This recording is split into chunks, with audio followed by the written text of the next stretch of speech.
Nah, Assalamualaikum warahmatullahi wabarakatuh. Sebelumnya perkenalkan, nama saya Esti Arifah Febriani dengan NPM 3 digit terakhir 285 dari kelompok 11. Di sini saya akan mempresentasikan hasil analisis saya mengenai pengaruh pengeluaran internet per bulan terhadap rating kepuasan penggunaan. Nah, alasan saya memilih dua variabel tersebut adalah karena internet itu udah jadi kebutuhan dasar ya, seperti listrik dan air dalam kehidupan modern, baik untuk pekerjaan, pendidikan, hiburan, bahkan sosialisasi. Nah, pengeluaran untuk internet per bulan ini itu input nyata yang dikeluarkan pengguna untuk mendapatkan layanan. Nah, pastinya ya, semakin besar investasi dengan asumsi harga sesuai kualitas, semakin tinggi juga ekspektasi kepuasannya. Nah, jadi kedua variabel ini, pengeluaran bulanan dan rating kepuasan, itu dapat diukur secara numerik, memungkinkan analisis statistik seperti korelasi, regresi, atau segmentasi untuk menguji hubungannya. Nah, di sini untuk pengumpulan datanya, saya mengumpulkan data menggunakan Google Form dengan mengambil dua variabel, yaitu pengaruh pengeluaran internet per bulan dan rating kepuasan pengguna dari 36 siswa SMA Al-Islam Krian. Nah, datanya tuh diambil pada tanggal 4 sampai 5 November tahun 2025. Nah, di sini untuk variabel penelitiannya sendiri, X-nya independennya itu pengeluaran internet per bulan, dan Y dependennya rating kepuasan pengguna. Statistik deskriptif pengeluaran internet per bulan, mean X 895,72, standard error 831,59, standard deviation 4989,54, lalu sampel variance 130,99. Lalu selanjutnya ada statistik deskriptif rating kepuasan pengguna. Mean-nya di sini itu 86,08, lalu standar error-nya 1,81. Lalu ada standar deviation 10,88 dan sampel variance 118,53. Di sini hipotesisnya HO itu tidak ada pengaruh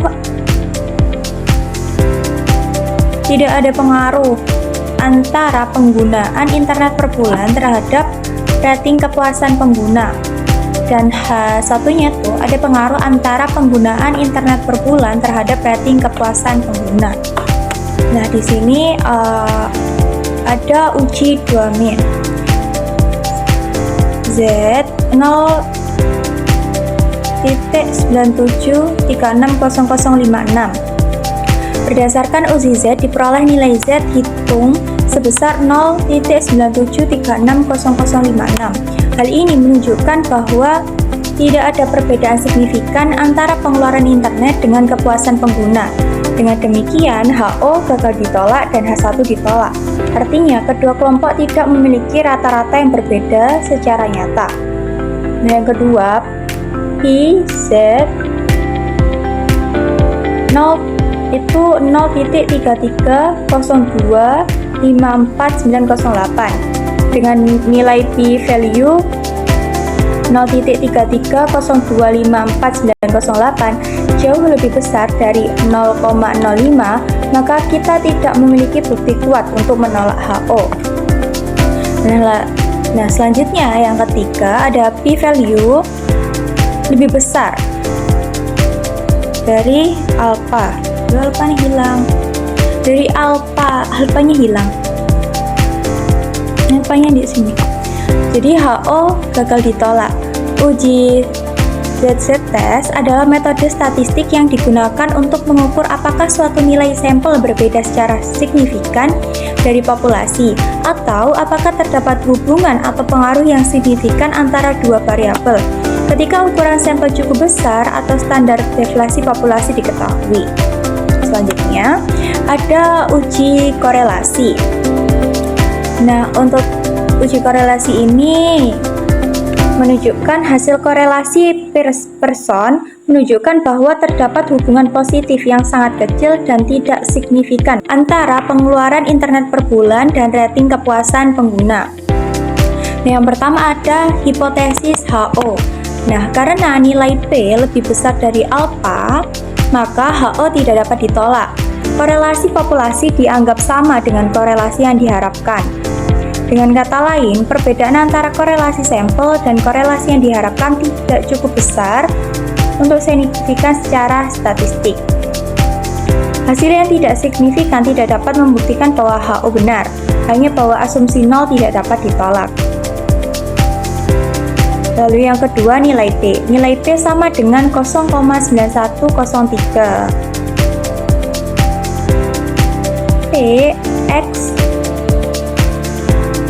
lebih kecil sama dengan dari 0,1134 sama dengan 0,5448. Ini berarti bahwa peluang kesalahan tipe 1 menolak HO yang benar terlalu tinggi, yaitu 0,9103, 91,3%. Semakin besar nilai P, semakin mendukung HO. Nah, yang ketiga ada statistik uji.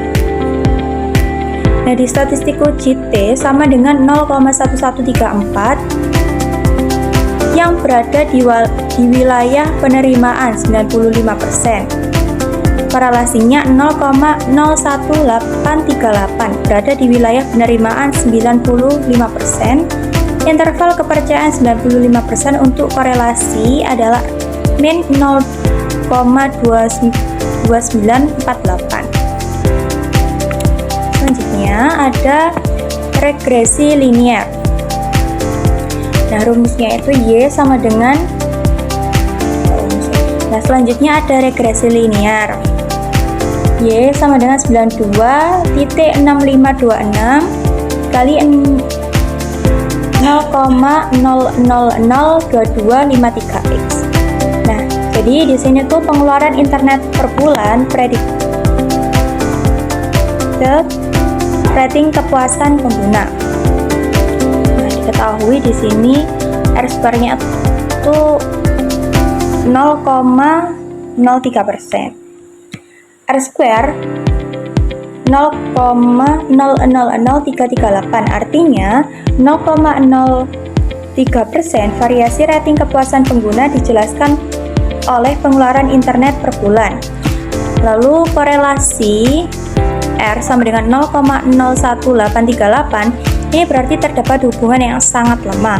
Slope B1 sama dengan 0,0002253, berarti setiap kenaikan pengeluaran internet per bulan sebesar 1, nilai rating kepuasan pengguna meningkat sebesar 0,0002253. Selanjutnya ada Y-intercept B0 sama dengan 926526, berarti bahwa ketika pengeluaran internet per bulan sama dengan 0, prediksi nilai rating kepuasan pengguna adalah 92,6526. X-intercept sama dengan 4-411332. Nah, jadi keputusan variabel dari uji regresi adalah nilai HO gagal ditolak.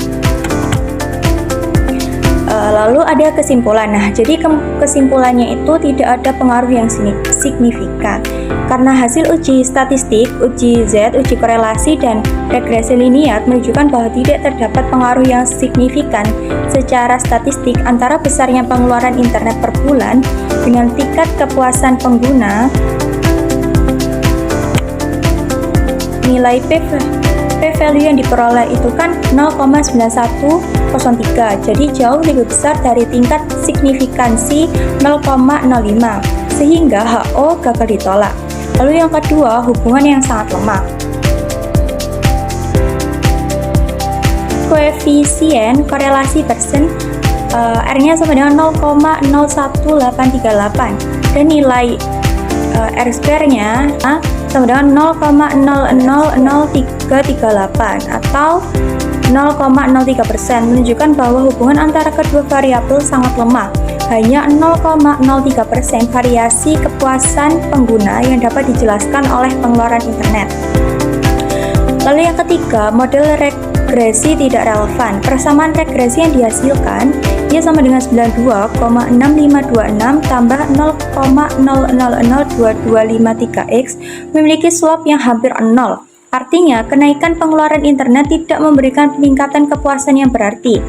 Intercept yang tinggi 92,65 menunjukkan bahwa rata-rata kepuasan pengguna sudah tinggi terlepas dari besarnya pengeluaran. Lalu yang keempat, implikasi praktis. Nah, jadi kepuasan pengguna internet tidak bergantung pada besarnya biaya yang dikeluarkan, melainkan mungkin saja dipengaruhi oleh faktor lain seperti kualitas layanan, kecepatan, dukungan teknis, atau kebutuhan individu. Perusahaan penyedia layanan internet disarankan untuk fokus pada peningkatan kualitas layanan daripada sekedar menaikkan harga. Nah, selanjutnya ada daftar pustaka. Sekian presentasi dari saya. Selebihnya kurang lebih mohon maaf. Wassalamualaikum warahmatullahi wabarakatuh. Terima kasih.